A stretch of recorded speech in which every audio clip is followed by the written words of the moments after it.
Buenas, bienvenidos al sexto programa de Desde la Grada. Hoy repasaremos lo acontecido en la final de ayer, sí, ayer lunes, final de Master 1000 de Cincinnati. Y comentaremos lo que llevamos de jornada 1 de Liga, falta del partido del Madrid, que hablaremos también un poco sobre ese partido de hoy a las 9 contra los Osasuna. Y como he dicho, empezamos con la final del Master 1000 de Cincinnati, final jugada un lunes, un día muy extraño. Yo la verdad es que lo que están haciendo con el tema de esta gira americana es una cosa que no he entendido, con lo de poner los Master 1000 a 2 semanas para que los jugadores se bajen de uno, jueguen otro, lo que ha pasado en este torneo, las lesiones, la misma final Sinner que al parecer ya se encontraba mal por la mañana, pero con la calor de jugar a las 3 de la tarde hora estadounidense, pues se le agravó ese problema. Se tuvo que retirar y acabó ganando Alcaraz después de solo 5 juegos disputados. Sí, hola, ¿qué tal? Empezando con esta final del Master 1000 de Cincinnati, la verdad es que creo que ha sido una de las finales más atípicas, te diría, del siglo XXI, de la última década seguro, y probablemente también del siglo XXI por todo lo que conllevaba, todo lo que has comentado de la semana en Cincinnati, que sinceramente lo que ha pasado con Gianni era algo que no era algo que te esperaba, pero que tampoco te pilla de sorpresa porque ya ha habido muchos jugadores como Comisaña, Opelka, Rinderknech, que también han tenido insolaciones durante los partidos, el tema de las lluvias, aplazando los partidos con muchísimo menos tiempo de descanso, horarios mucho más comprimidos. Es decir, que ha sido una semana o una gira en general, tanto la de Canadá como esta de Cincinnati, en la que en Canadá no estuvieron ni Sinner ni Alcaraz, los top, y ahora en Cincinnati la verdad es que por los factores que ya hemos comentado, ha sido una semana bastante accidentada. Y entrando a comentar un poco lo que ha sido la final, una final que dura 23 minutos,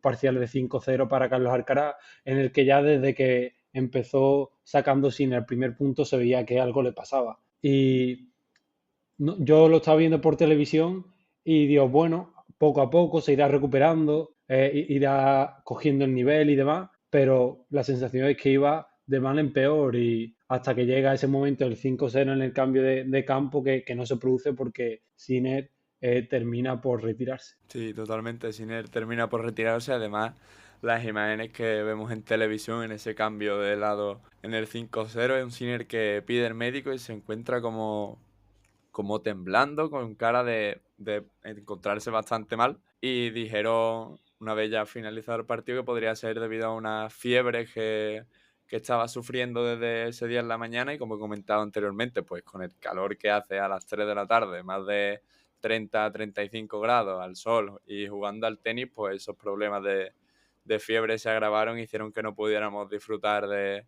una final entre Sinner y Alcaraz, que como hemos disfrutado en otros torneos, ya sea Roland Garros, Wimbledon o el Master 1000 de Roma.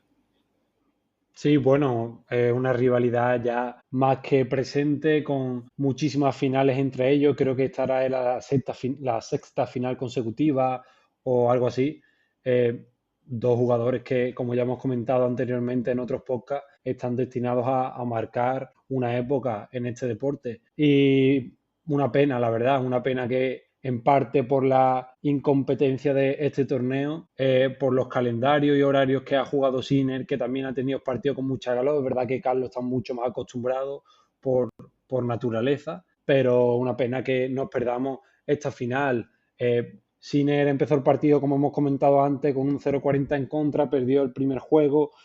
Todos estábamos pensando de eso, de que se repondría en algún momento, pero nada más lejos de la realidad. También Carlos muy bien, estando en el partido y sin salirse, porque es verdad que cuando gana el cuarto juego le hace un par de miradas a Yannick y su entrenador Samuel López le dice que siguiera lo suyo, que estuviese en el partido y nada, duró un juego más hasta que se retiró el italiano. Y ahora evaluando un poco sobre qué va a venir, bueno, Carlos Alcaraz, recordemos que suma 1000 puntos de los 0 que defendía por la temporada pasada que perdió contra Gael Monfils muy temprano y la verdad es que depende de sí mismo para recuperar el número uno, que es cierto que desde Wimbledon se veía que era un récord o un objetivo, mejor dicho, bastante lejano, pero que con esta final y tal como se ha dado, tiene bastantes opciones Carlos Alcaraz para recuperar el número uno, que depende de sí mismo. Si Carlos gana el US Open, que para mí puede que ahora mismo, si Sinner no vuelve a recuperar el nivel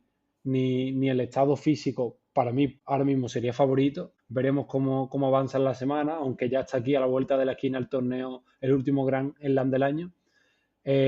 Si gana el US Open, Carlos Alcaraz automáticamente, independientemente de lo que haga Yannick, se convierte en número uno del mundo. Con lo cual, parece que este final de temporada para Carlos Alcaraz puede que sea uno de los mejores de su carrera, que siempre hablamos de que le falta terminar bien las temporadas, pues aquí ya empieza con un Master 1000 y con muy buena cara al torneo estadounidense. Sí, totalmente. Como he comentado, depende de sí mismo si gana este último Grand Slam del año. Un Grand Slam que él ha comentado que le gusta bastante por el sitio, la pista, la afición, que todos sabemos cómo son los aficionados americanos en el tenis, ¿no? Y bueno, has comentado lo del US Open. Hoy martes, empieza el dobles mixto, este que organizó el US Open. Y hoy mismo, después de jugar ayer, tanto Carlos Alcaraz como Iga Swiatek juegan en el doble mixto, sí, con apenas horas de descanso. Veremos cómo se encuentran los jugadores, veremos si al final deciden jugar, si no, y veremos qué pasa, porque este doble mixto también es más carga de partidos para estos jugadores que aspiran a llegar al final del US Open. Sí, bueno, recordemos que el Bionte le ganó a Yamin Paulini en 2-6, 7-5, 6-4 en el partido de ayer, otro Master 1000 para la polaca, y que lo que has comentado, esto es consecuencia también del calendario ultra mega comprimido que hay y de cada vez formar esto como las exhibiciones del Siki Slam, que es cierto y es totalmente lógico que vayan porque es una cantidad, el año pasado creo que fue 1,5 millones por participar, y Sinner, que ganó, se llevó casi 6 millones de dólares, una cantidad impresionante que no te lo paga ningún Grand Slam, ganando el US Open, que es el Grand Slam que más paga, que este año, por cierto, ha vuelto a subir el precio, son 5 millones, y una simple exhibición te da 6, jugando muchísimo menos partidos con muchísimo menos nivel. Entonces, por ese lado yo lo entiendo, pero también es cierto que el calendario está súper comprimido en ese sentido. Hace poco se quejó el director si no me equivoco, no sé si era de Montreal o de Toronto, que no habían ido los top. Pues que es todo, o sea, es que es lógico, porque al final el día 13 fue la final de Wimbledon y ya la siguiente semana tenían que estar jugando este torneo. Es lógico que necesiten un parón, ¿no? Con lo cual, yo creo que la ATP, como se quejó anoche David Fokina, diciendo que eso, que cada vez hay más torneos, que hay mucho menos tiempo de descanso, yo creo que la ATP tiene que hacer algo, porque esto más pronto que tarde va a terminar explotando. Sí, va a terminar explotando. Y lo que tú has comentado de que el director del Master 1000 de Canadá se quejara, es que si tú amplías los dos Master 1000 de Estados Unidos que hemos tenido ahora, ¿no?, a 2 semanas, lo que ha pasado este año. Termina Wimbledon, tienes apenas una semana, tienes que cambiar de continente porque recordemos, estás en Europa, tienes que ir a Estados Unidos, un viaje largo, adaptarte, el horario, demás, cambio de superficie. Y además, estos jugadores top como son Carlos y Giannis, que aspiraban a llegar a la final del Master 1000 de Canadá, porque se ha visto en Cincinnati que los dos han llegado a la final otra vez, juegas en la final el domingo y el lunes o el martes, depende de si eres el 1 o el 2, estás volviendo a jugar otra vez un Master 1000 en el que vuelves a aspirar otra vez, ya lo comentamos esto en otro podcast, que vuelves a aspirar otra vez a llegar a la final, y al día siguiente de jugar esa final estás otra vez jugando un doble mixto de casi como de exhibición. Es que el calendario o la ATP se reúne con los jugadores para ver cómo lo pueden hacer para que no esté el calendario tan comprimido de termina un torneo y al día siguiente estoy jugando otro, o esto los jugadores lo van a acabar pagando, y lo hemos visto en muchos jugadores, como por ejemplo David Ovis, que jugó el Master 1000 de Canadá, cómo se retiró con problemas físicos en Cincinnati. Sí, bueno, eso de que tú comentas de la reunión entre ATP y jugadores, que es verdad, que es cierto que se produce, pero yo no sé hasta qué punto los jugadores expresan su malestar por la situación, porque claro, es verdad que la ATP al final es la que comanda todo este tipo de operaciones, pero al final los jugadores son los protagonistas, ¿no? Entonces, si te pones a pensarlo, es un tema complicado. Y bueno, lo que has dicho respecto al tema de ahora de los dobles mixtos, demos gracias que Cincinnati está relativamente cerca de Nueva York, que si estuvieran mucho más lejos, probablemente este torneo por parte de los grandes no se disputaría. Es cierto que las parejas comunes de dobles mixtos, las que juegan durante todo el año, se han quejado de las cantidades que le pagan a este tipo de jugadores, pero bueno, eso también hay que entenderlo porque al final no es lo mismo ver a dos jugadores, una jugadora y un jugador en un doble mixto que realmente no son tan conocidos, a ver a Carlos Alcaraz y a Raducanu, ¿sabes? O a Casper Ruud y a Igas Bionten, cómo van a jugar contra Madison Keys y Tiafoe. Con lo cual, ahí también hay otro tema que hay que ver. En resumen, yo creo que la ATP tiene que darle una vuelta a todos estos temas que hemos comentado e intentar que el tenis sea lo mejor para los jugadores porque es de los deportes más intensos, que más carga horaria tiene, que más cambios de continente, de viajes, de hoteles, de dieta conlleva y hay que darle una vuelta a eso sí o sí para que el espectáculo y los jugadores se encuentren lo mejor posible. Sí, es eso, lo que tú comentas. Al final no es lo mismo ver a dos jugadores, digamos, normales que estén por debajo del 50 jugando el doble mixto que ver a Alcaraz, Raducanu, que te van a vender más entradas, que al final con esas entradas que vendes vas a poder pagarle Correcto. a estos jugadores para que sigan viniendo y sigan diciendo, hostia, pues voy a ir a jugar porque me están pagando, tal. Eso, esperemos que se solucione con lo mejor para los jugadores, que se busque la mejor solución tanto para la ATP como para que los jugadores no acaben reventados a mitad de temporada.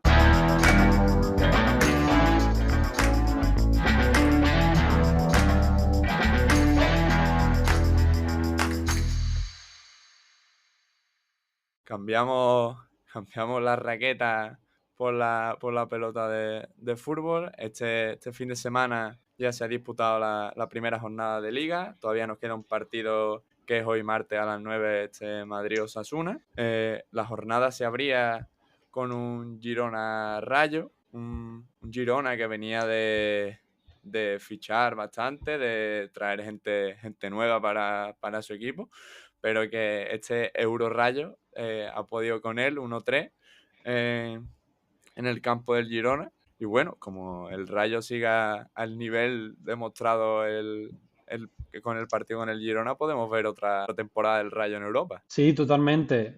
Recordemos que el Eurorrayo, como tú acabas de llamar, empieza su andadura en lo que viene siendo la fase previa de la Conference League mañana frente al Neman Grodno, si no me equivoco, un equipo de la Liga de Hungría, si no me equivoco, y que de Bielorrusia, perdón. Y que la verdad es que es un rival bastante asequible y que yo creo que puede llegar a la fase de liga de la UEFA Conference League, que recordemos, eh, ya jugó el Real Betis el año pasado. Entonces, respecto al tema del partido, una primera parte infinitamente superior por parte del Rayo Vallecano, en parte gracias a Gazzaniga, que fue un jugador más para el Rayo, uno menos para el Girona, comete un error gravísimo en salida de balón Gazzaniga y luego otro penalti, es decir, la puntuación que le da Flash Corea a Gazzaniga del partido es un 1,2. Yo se la pondría incluso más baja porque tampoco tuvo ninguna intervención importante. Para mí el MVP del partido sin duda Jorge de Frutos, que mete un gol, da una asistencia y fuerza un penalti. Una primera parte, como he comentado, muy superior el Rayo Vallecano, presionando muy alto la salida de balón del Girona de Michel, que la verdad era una asignatura pendiente de cara a este año, el tema de la salida de balón, y que tampoco lo ha podido suplir. Con lo cual, 3 puntos muy importantes para el Rayo Vallecano y este Girona que la verdad es que tiene una pinta muy, muy, pero que muy mala, porque ya se vio el año pasado que el dinero de los Dovic, Sabiño no lo han invertido correctamente o en fichajes que se esperaba mucho más, como ya será Prilla el colombiano, realmente no están dando lo que tienen que dar y que yo creo que a día de hoy el Girona es un candidato claro no al descenso, pero sí a la pelea por la permanencia. Y el Rayo, que si sigue así, me parece que tiene un muy buen equipo, puede, ¿por qué no?, luchar por meterse en Europa este año, aunque tiene que manejar, perdón, las 3 competiciones de la mejor manera que pueda y yo creo que Íñigo López es capaz de hacer eso. Sí, totalmente. Recordemos que en el episodio anterior aquí en este podcast hicimos unas predicciones de la primera jornada de liga. Este primer partido del Girona Rayo, aquí tanto Mario como yo fuimos le dimos más favorito al Girona, yo di 1-0 para el Girona, Mario dio empate a 1, al final ninguno acierta y el Rayo como que no esperábamos que fuese tan superior y al final nos ha sorprendido, ¿no? Sí, bueno, es que yo puse 1-1 porque realmente quería que el Girona iba a dar un paso adelante respecto a la temporada pasada. Como he dicho, el tema de la salida de balón y nada más lejos de la realidad. O sea, una primera parte, bueno, ni primera parte, creo que fue la primera media hora, en el minuto 20 ya iba 0-2 para el Rayo. Así que a nivel futbolístico poco que analizar, un Rayo siempre bastante intenso y presionando arriba y que le dio su fruto. Sí, totalmente. Bueno, pasamos al segundo partido de la jornada, Villarreal-Oviedo. Villarreal que el año que viene jugará la Champions, un Oviedo recién ascendido. Recordemos que el Oviedo falla un penalti en el minuto 14, Rondón lo para el portero del Villarreal y prácticamente 10 minutos después le expulsan a Alberto Reina y el Villarreal ya despliega todo su juego. Marca el primero Etallón y 10 minutos después marca el segundo Pape Gueye y ese es el resultado final, 2-0 para un Villarreal contra un Oviedo que después de fallar un penalti y una expulsión pues no supo reponerse a este Villarreal que recordemos esta temporada va a jugar Champions y tiene una plantilla para pelear otra vez por meterse en Champions la temporada que viene. Sí, totalmente de acuerdo.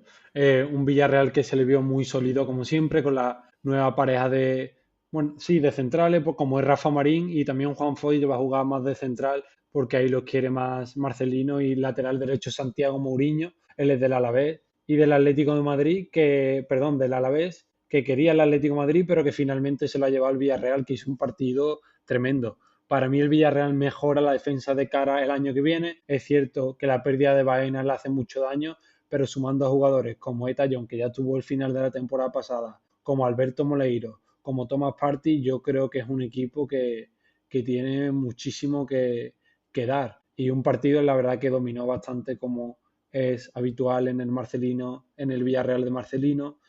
Dominó bastante al Oviedo, que sinceramente, exceptuando a Aaron Escandel, que tuvo una muy buena actuación con varias paradas importantes y que evitó una goleada mayor, el resto del partido, pues la verdad es que estuvo completamente sometido por el Villarreal. Salomón Rondón falla ese penalti fatal tirado, por cierto, que para Luis Junior, y el debut del Real Oviedo no ha sido de la mejor manera posible, pero también tenemos que tener en cuenta que hace muchísimos años que el Oviedo no juega en la primera división, que es un partido contra un equipo de Champions fuera de casa y que realmente los partidos que se juega el Oviedo, donde se juega realmente la permanencia es contra los que se suele decir contra su liga, los recién ascendidos y los Girona, los Getafe, etc, etc, etc.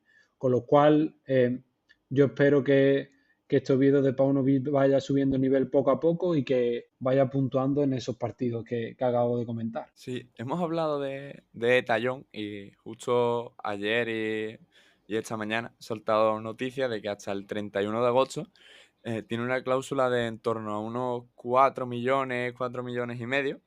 Y en el Villarreal dicen que hay preocupación porque ya hay varios equipos preguntando para ver si pueden pagar la cláusula. Y justo ayer, después del partido del Betis que ahora comentaremos, el Betis es uno de los interesados en pagar esa cláusula. Como hemos visto, un jugador joven que ya está aportando en un Villarreal y sería un fichaje para cualquier equipo de primera división bastante interesante. Sí, muy de acuerdo. Es un perfil, no por estilo de juego, pero sí por situación, al de Nicolas Jackson, que al final te lo ficha la Premier. Ahora el tema de Tierno Barry, que también te lo vuelve a fichar, si no me equivoco, el Everton y Eta John. Parece que lo que el Betis tiene predisposición a sacar pivotes de equipos de América, como fue Guido con América, eh, Johnny con Inter de Porto Alegre, Alan Nelson de Osa, de Monterrey. Parece que el delantero centro de Villarreal proviene de eso, ¿no? De un jugador que es bastante desconocido, muy físico, muy goleador, como han sido estos tres jugadores que he mencionado, y que tienen perfil Premier League. Es que es así. Con lo cual, si la cláusula son 4 millones, para mí es baratísimo para lo que puede ser Eta John, que es muy joven. Yo creo que ojalá vaya al Real Betis Balompié porque es que necesita un 9 suplente sí o sí, aparte del Cucho Hernández. Yo creo que tiene más perfil Premier League que otra cosa, pero veremos dónde termina Eta John, que lo que tú has dicho, puede que en estos últimos 11 días de mercado tenga una salida. Y hablando ya de las predicciones que hicimos sobre este partido, todo, obviamente, partido que dimos bastante favorito al Villarreal. Yo di 2-0, esta predicción la acerté. Mario dio 3-0, se quedó ahí, pero obviamente un partido en el que era bastante favorito el Villarreal de Marcelino. Pasamos ahora al partido del Mallorca con el Barcelona, 0-3 por parte del Barcelona, gol primero de Rafinha, luego de Ferran con polémica porque viene después de que Lamine le dé un pelotazo a Raillo y se quede en el suelo tendido y aprovecha el Barça esa jugada y anota gol, y el tercero de Lamine en el 94. Sí, bueno, empezando con el tema de la polémica, eh, bueno, yo creo que el árbitro se equivoca, sinceramente, en el momento en el que pasa tanto tiempo desde que un jugador, creamos o no creamos que está fingiendo, pero la realidad es que está en el suelo, que está conmocionado, que realmente es cierto que Raillo, un defensa muy fuerte, que está acostumbrado a despejar de cabeza, pero no podemos ponernos tampoco en si realmente dice la verdad o miente, ¿no, Raillo? Con lo cual yo creo que el protocolo está claro y además este año los árbitros lo han dicho que a la mínima hay que parar y pasan, si no me equivoco, 8 o 10 segundos desde que cae al suelo hasta que Ferran dispara. Es más, en las imágenes se ve como el árbitro tiene el pito en la boca durante varios segundos, pero no pita. Con lo cual, no sé qué se le ha pasado, qué se le pasó por la cabeza a Munera Montero. Creo que es un error gravísimo y que a partir de ahí condiciona bastante el partido. Luego, hablando sobre lo que el resto del partido, una expulsión clarísima de Manu Morales por doble amarilla, excelente actuación de Lamine Yamal, como siempre, con asistencia impresionante. Yo no sé cómo puede tener esa capacidad de meter donde mete el centro para que Rafinha remate de cabeza. Luego en el 93 mete otro gol sensacional, Lamine Yamal. Es decir, que un rendimiento muy pero que muy positivo del extremo español, y que el Mallorca poco se puede analizar de su juego porque se queda primero con 10, luego Muriqui le hace una entrada temeraria a Joan García cuando sale a despejar, se queda con 9, con lo cual ese resultado 0-3 es bastante poco, por así decirlo, comparado con lo negro que se le veía al partido para el conjunto mallorquín. Sí, totalmente. Al final con 9 jugadores y, cuando te quedas con 9 solo te metan otro gol más, porque recordemos que antes de los 9, de quedarse con 9 el Barcelona iba a 0-2 ya. Es bastante... plan, no se veía que solo fuesen a meter solo un gol y encima en el último minuto, sino que el Barcelona iba a meter otros 2 goles más o 3 goles más. Hablando ya de las predicciones de este partido, yo di 0-2, Mario 1-3, Mario fue el que se quedó, bueno, en verdad los dos nos quedamos a... Él a un gol menos y yo un gol más de acertar. Y el Barcelona, que como siga en esta línea de nivel de juego, y ya hemos visto que tiene portero para rato con Joan García, puede aspirar a todo esta temporada. Sí, bueno, es cierto que Joan García no tuvo una participación grande, pero en un par de disparos que recibió se ve que es un portero mucho más fiable, y sobre todo en la jugada de Murici estamos acostumbrados a que los porteros del Barça, Iñaki Peña, Chesney, incluso Ter Stegen, en los últimos años no son eh, porteros que juegan muy bien con balón, pero no están tan adelantados ni salen bastante a por este tipo de pelotas. Joan García fue de cabeza sin ningún miedo, y yo creo que es algo que el Barça va a ganar muchísimo esta temporada, que es fiabilidad a la portería, cosa que en los últimos años, entre las idas y venidas de Ter Stegen, Iñaki Peña, Chesney y demás, no ha tenido. Sí, totalmente. Bueno, pasamos ya al Valencia Real Sociedad.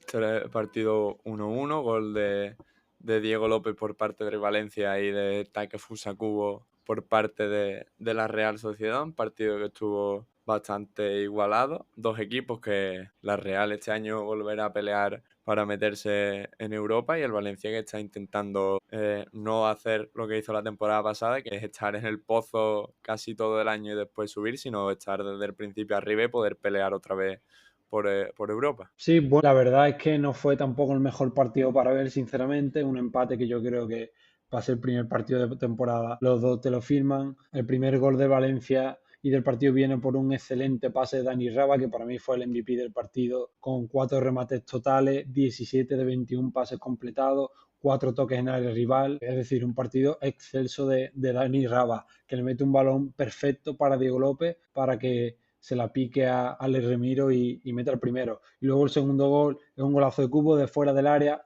Es cierto que le bota cerca a Aguirre Zabala, pero yo creo que entre los centrales Valencia no veía bien, no tenía buena visión y, y no puede hacer nada. Luego debuta Copete en el Valencia. Me gustó el partido de Copete, bastante bien atrás. Excelente partido también de Javi Guerra, que yo espero que dé un paso adelante esta temporada. Y por parte de la Real Sociedad, la verdad es que poco que destacar. El debut de Caleta Char, muy bien, muy buen partido de Beñat Turriente también, que a ver si con la marcha de Zubimendi se hace como titular indiscutible en la Real y veremos cómo avanza la temporada para estos dos equipos. Yo creo que el objetivo lo acabas de comentar tú, la Real intentar meterse en Europa, aunque sea en Conference, y el Valencia primero asegurar la salvación y luego a soñar como hizo el año pasado. Sí, totalmente. Hablando de nuestras predicciones para este partido, los dos dimos empate. Creíamos que iba a ser un partido igualado, lo fue. Yo di 1-1 y Mario 2-2. Al final, el empate lo acertamos, uno acertó el resultado, el otro no, pero sabíamos lo que iba a pasar, que iba a ser un partido igualado y iba a acabar en empate. Pasamos al Alavés Levante, partido que acaba 2-1. Un Alavés que se pone por delante en la primera parte en el minuto 36 con gol de Tony Martínez. El Levante consigue empatar con el gol de Jeremy. Prácticamente al final del partido, en el minuto 92, la vuelta en Aglia consigue el 2-1 para el Alavés y los 3 primeros puntos para el conjunto vasco. Sí, un partido en el que se lo lleva el Alavés, pero que perfectamente podía haber sido un empate. Aún así, me gustó mucho más el Alavés. Es decir, que es justo el resultado, pero que el Levante también tuvo argumentos para rascar algún punto de Mendizorroza. Partido impresionante para mí de Antonio Blanco, que estuvo muy bien en defensa, 68 pases completados, un 88%, 90 toques, es decir, que estuvo muy bien también en defensa con, si no me equivoco, creo que tuvo también muchísimos duelos, 9 duelos, ganó aéreo 3 de 4 que disputó, es decir, que estuvo bastante bien Antonio Blanco, tanto a la hora de defender como a la hora de organizar el equipo. Y luego eso, se lo lleva el Alavés en el último minuto con el gol de Nahuel Tenaglia, que yo creo que el Alavés todavía tiene que fichar, la verdad, porque en defensa, quitando a Garcés, no tiene el otro central titular, jugó Víctor Parada, pero yo creo que ahí tiene que fichar. En punta se le ha ido Quique García y ha venido Mariano, que yo creo que si recupera un nivel medio, diría yo, no alto Mariano, con un nivel medio, creo que puede sumar bastante al conjunto de Mendizorroza. Y por parte del Levante, el debut en redebut en primera división, un partido, la verdad, que en realidad no me gustó mucho del Levante. Es verdad que en la segunda parte lo llevó más a lo que tiene que ser el Levante, un equipo que presiona arriba, que gane muchos duelos, que sea intenso, porque es la única manera de competir en primera división a día de hoy para un recién ascendido y que estuvo muy cerca de puntuar, como dijo su entrenador Calero, Julián Calero, pero que finalmente no pudo y el Alavés sumar los 3 primeros puntos que tiene ahora este viernes una visita muy pero que muy dura a la Cartuja contra el Real Betis Balompié. Sí, los 3 puntos son los que tiene que sumar el Alavés para irse olvidando del descenso y estar en problemas. Y como tú has dicho, el viernes una prueba dura en la Cartuja, en el campo del Real Betis, y veremos cómo se le da. Este partido nosotros dábamos favorito al Alavés, di yo 2-0 y Mario dio 2-1, primera que acierta Mario. Y bueno, pasamos al Celta 0, Getafe 2, otra masterclass de Bordalás.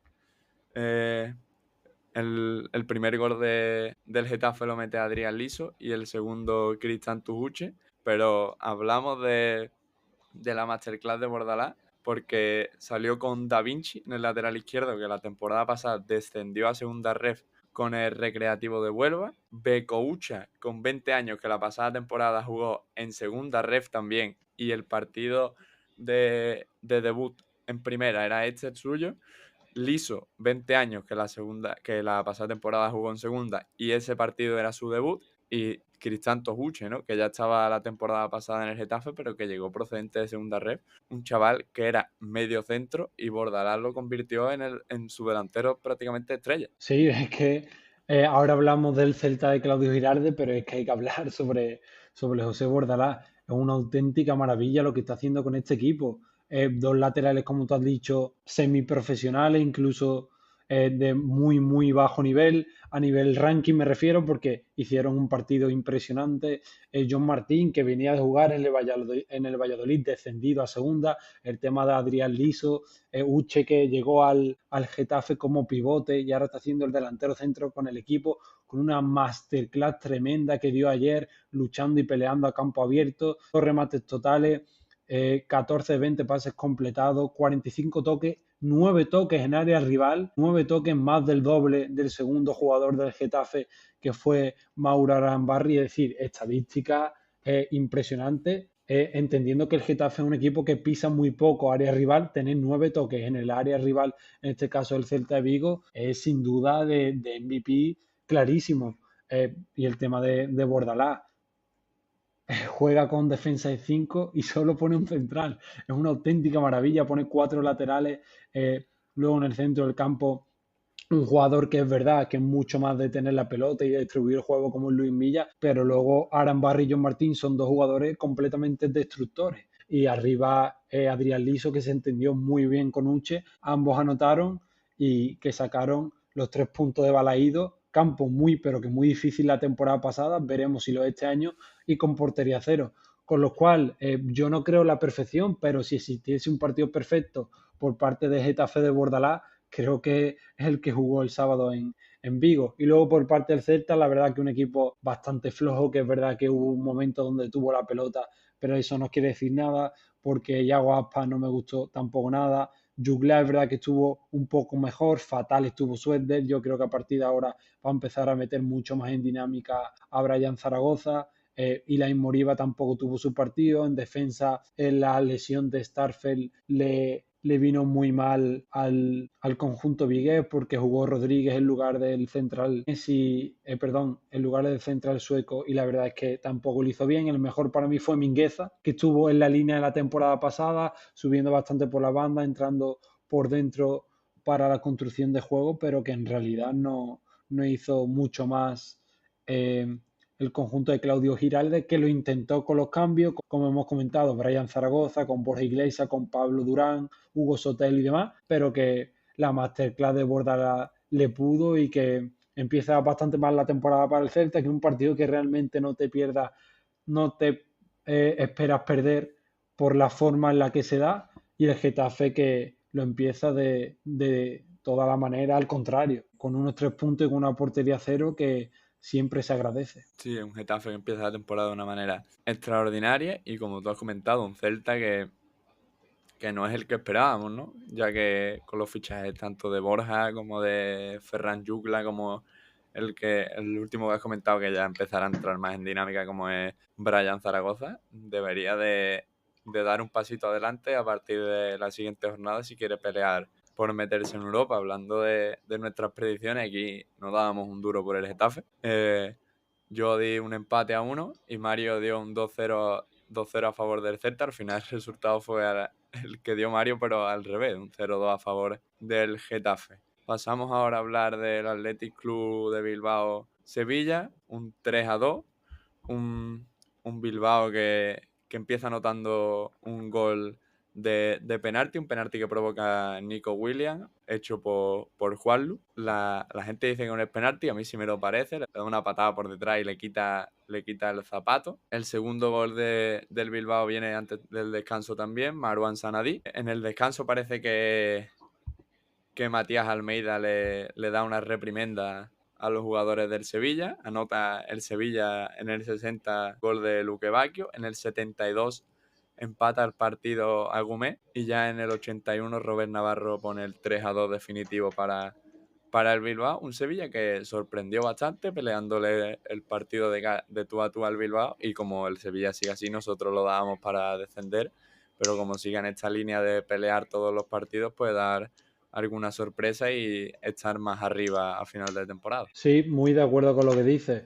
Respecto al partido del Athletic Club, la verdad que bastante en su línea, tampoco hizo un gran partido la pareja de centrales, pero es cierto que el MVP fue Nico Williams, con una asistencia, otra casi, como es la que le da a Morán Sanedi en el segundo gol, pero que toca en un central, creo que es en Castrín, y no le cuentan como asistencia, y luego el gol de penalti que mete, que es el primero del partido. Y luego mete Robert Navarro el tercero, asistencia de Nico. Con lo cual yo creo que el Atleti jugó un buen partido. Creo que también tiene que entender que en partidos en los que no luzca tanto hay que ganar, que eso también es muy importante, ganar cuando se juega no tan bien. Como siempre, respecto al tema del penalti, yo creo que el penalti bastante claro de Juanlu, veremos si se marcha o no, el lateral derecho hispalense, pero que le zancadilla por detrás a Nico. Como tú has dicho, creo que le saca la bota y el penalti bastante claro. Es cierto que no es intencionado, pero bueno, tampoco podemos entrar a valorar ese tipo de cosas. Y en el descanso dominaba bastante el Bilbao, bastante mejor, y en la segunda parte reacciona el Sevilla en eso, en apenas muy poco tiempo, en 12 minutos, empata el Sevilla 2-2.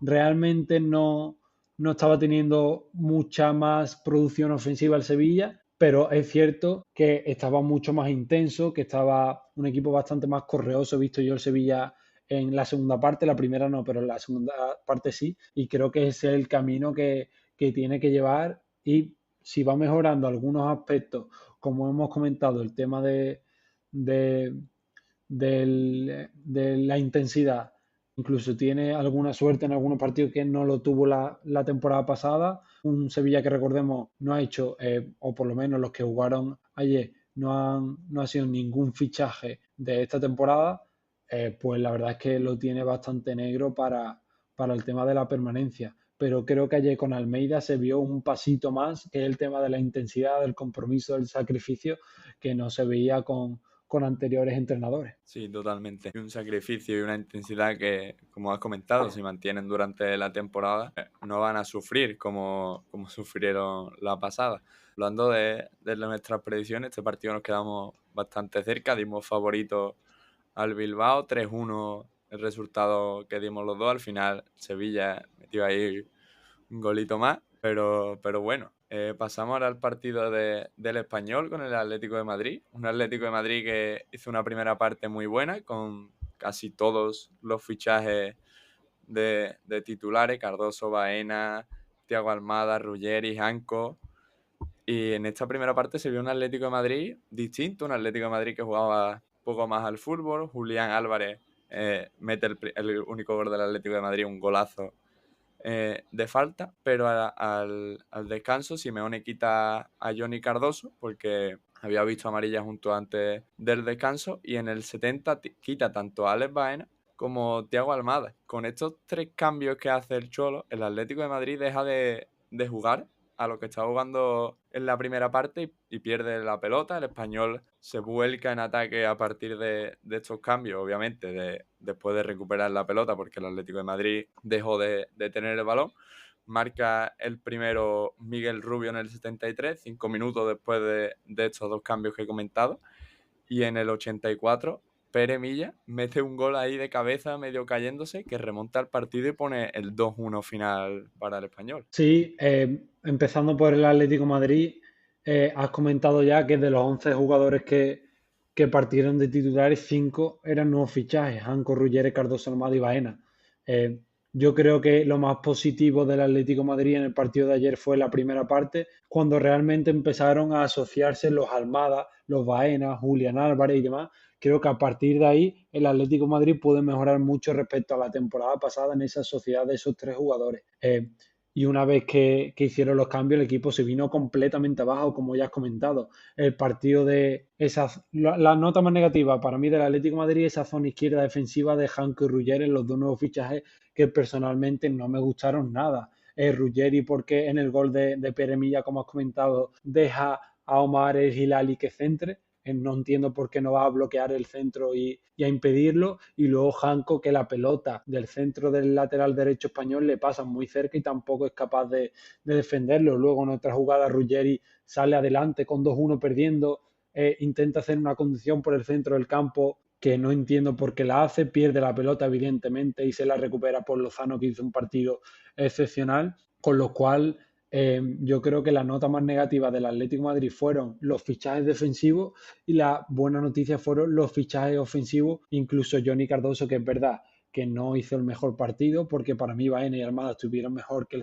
el mediocampista estadounidense, pero es cierto que luego entró Coque, que la realidad es que es un exfutbolista, porque no hizo nada bien y aparte de que eh, no contribuyó al juego como sí que hizo Johnny Cardoso en algunos momentos, entró Griezmann que estuvo completamente desaparecido, pero completamente desaparecido. Creo que tocó apenas 2, 3 balones, ahora os digo el dato, poquísimos balones que tocó. Antoine tocó 2 balones en todo el partido. Recordemos que Antoine entra en el minuto 68 por Alex Baena y toca 2 balones cerca de media hora, solo 2 toques con el balón del mediocampista francés y que sin duda los cambios le vuelven a condenar al Cholo Simeone, que tiene mucho mérito, cierto, el español, pero es verdad que también es del mérito del entrenador argentino. Y hablando un poco sobre el español, que también tiene su mérito, como he comentado,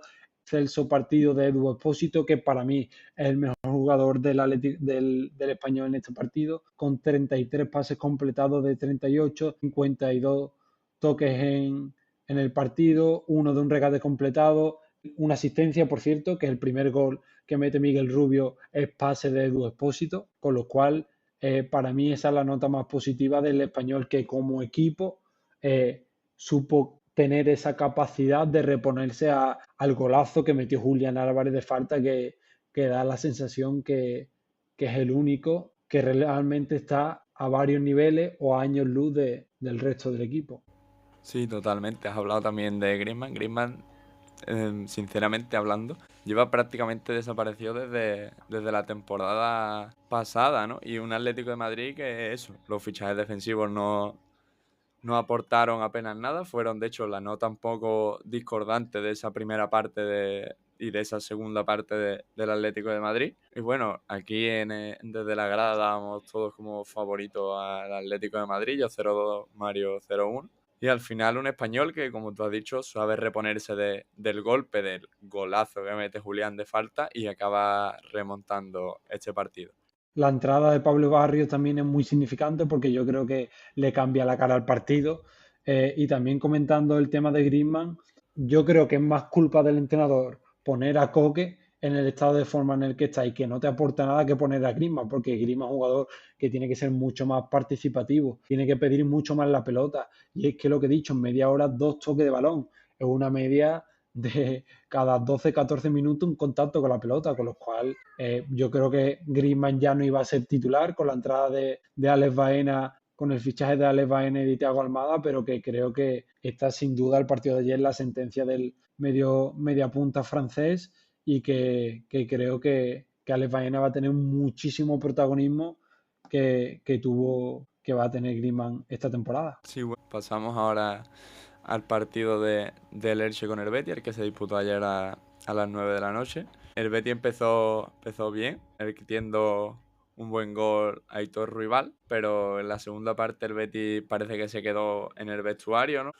Chimi Ávila en el 70, que bajo mi punto de vista no debe de vestir mal la camiseta del Real Betis Balompié, hay que buscarle salida a este jugador porque desde la temporada pasada, y yo creo prácticamente que desde que se le fichó es exfutbolista. En el 81 el Elche, obviamente, llevaba casi toda la segunda parte metido en el campo del Betis. Dato muy importante comentar es que el Betis solo tuvo un 32% de la posesión en todo el partido. Y al final, pues, el Elche en el minuto 80 acaba ganando el partido, a pesar de que el Betis tuvo dos contras muy claras. Una del Cucho, que sí que es verdad que le coge bastante escorado y no puede definir bien. Y otra del Chimi Ávila, que no decide bien porque Pablo García iba cortando solo para adentro y en vez de dársela a Pablo se la da al Cucho, que es el que había arrastrado la defensa y estaba pegado a la banda. Pero bueno, 1-1, 2 puntos que se deja el Betis en esta primera jornada y esperemos que el viernes contra el Alavés veamos otra película distinta y veamos un Betis distinto. Sí, bueno, yo respecto al análisis que voy a ser bastante exigente. Creo que Pellegrini se equivoca en el 11. Ricardo Rodríguez, yo no entiendo por qué juega de titular. En el gol del Elche le bailan dos veces en el área chica, que dan varios toques los jugadores del Elche en el área chica.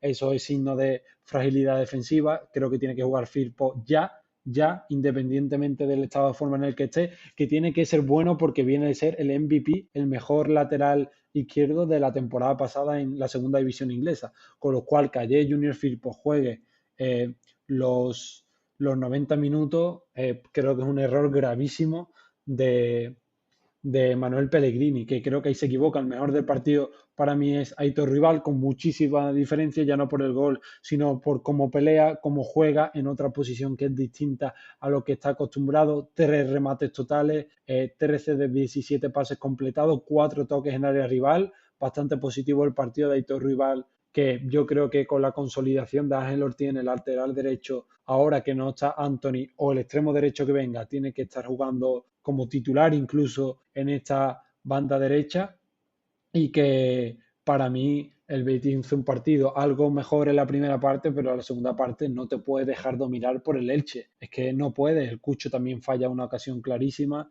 Riquelme estuvo bastante bien. Los Celso, para mí, cero de los Celso.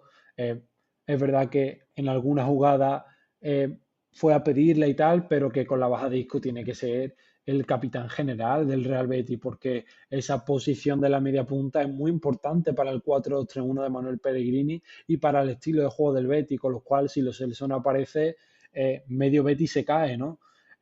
Luego la pareja de centrales en la línea, me gustó un poco más Bartra que Nathan en el tema de ganar duelo, pero en realidad en el fondo un Betis que no me gustó nada.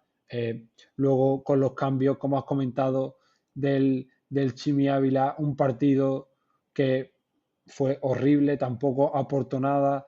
Pablo García, el pobre, tampoco pudo hacer nada. Bacambú tiene una ocasión para chutar y tampoco lo hace. Yo creo que hay que darle salida y que entren otros jugadores, sobre todo en el tema del punta. Y comentando un poco el tema del Elche del Sarabia, la verdad es que me gustó bastante. Es un caso similar al del Español el otro día, porque cuando empata el Español y empata el Elche, los dos equipos se van para arriba, quieren hacerle daño en este caso al Atlético de Madrid y al Betis respectivamente, y creo que mejoran muchísimo más a raíz del gol, que como siempre comentaba, el fútbol es un estado anímico. En la primera parte el Betis está bastante mejor y de ahí viene el gol, y en la segunda parte está bastante mejor el Elche, mete el gol y a raíz de ahí incluso va en busca del segundo en un Betis que termina pidiendo la hora.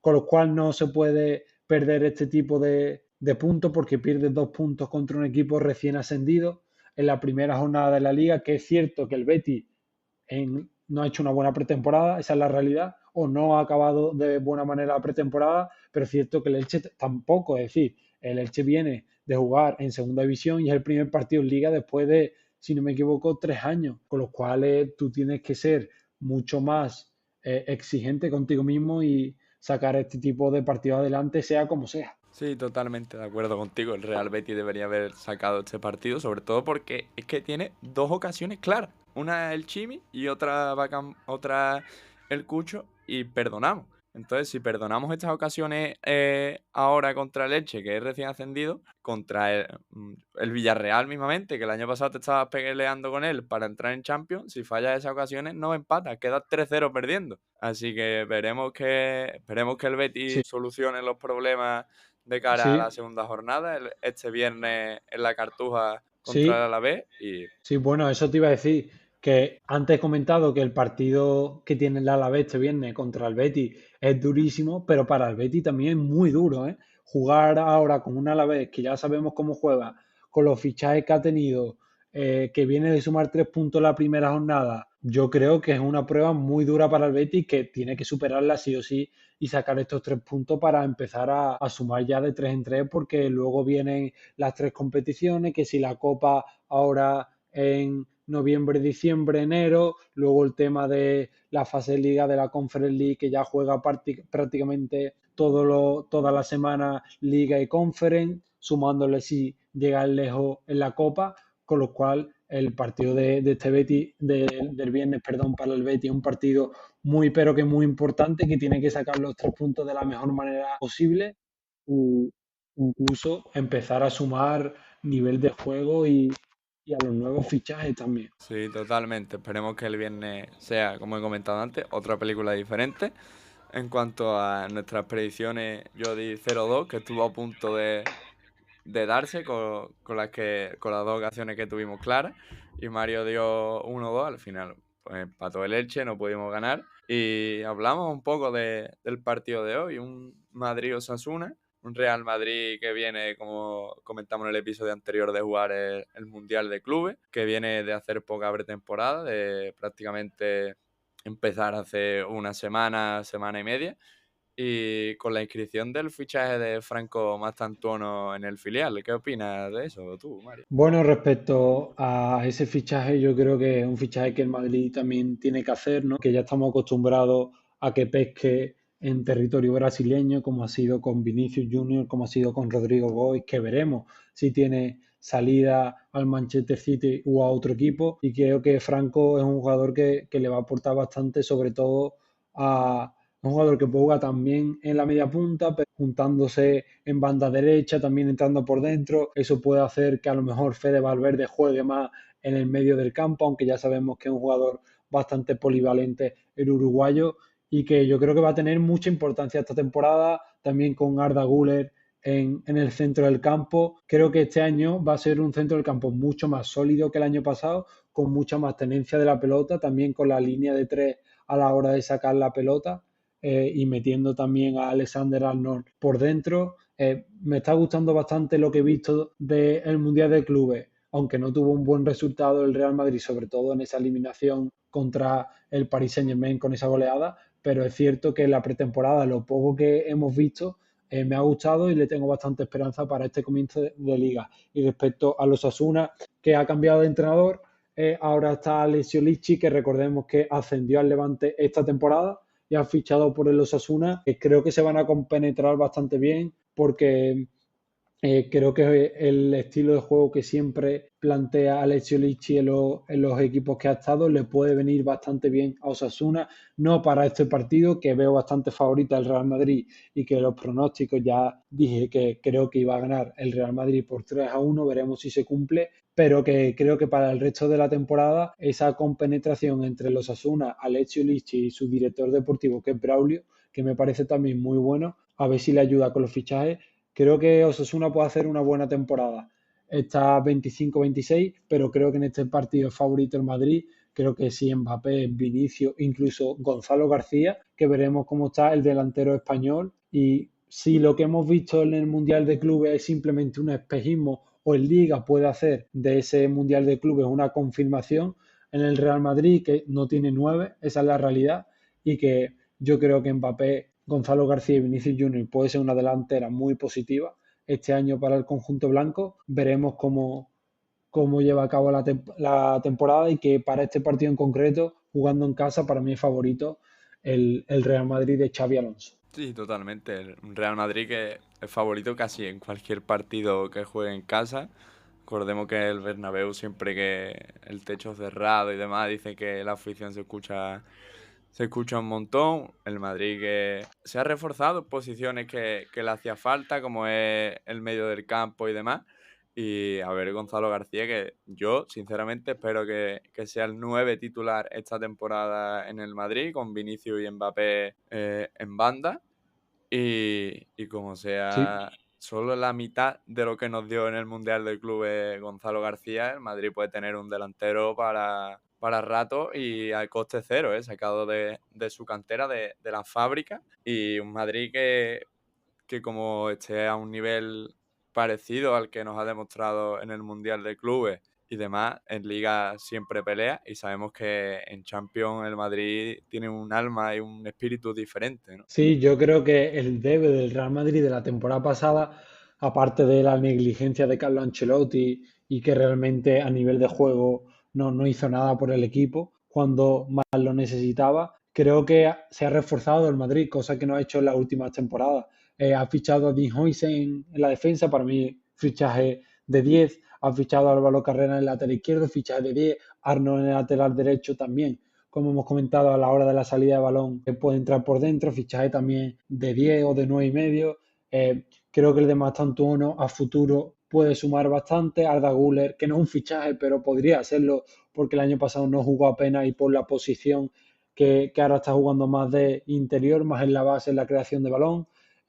Tchouaméni, que yo era bastante escéptico con él, pero que el final de la temporada pasada y el comienzo de esta creo que también va a ser positivo. Con lo cual, un Real Madrid que si empieza a configurar las piezas del puzzle de la mejor manera o de la manera que quiere Xavi Alonso, jugadores tiene, cosa que la temporada pasada no tenía, tanto repuesto y tanto cambio en algunas posiciones. Esta temporada sí que lo tiene, sobre todo en defensa, con Asensio, Militao, Rudiger y Huijsen, que me parece cuatro centrales de muchísimo nivel.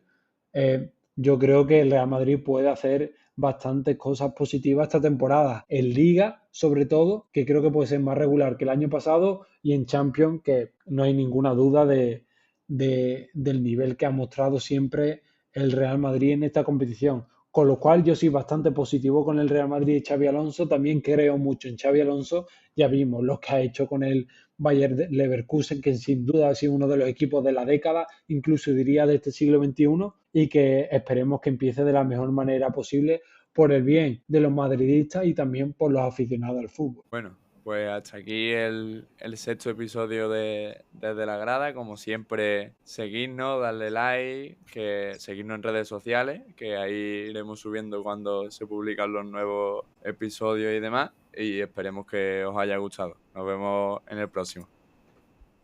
Adiós.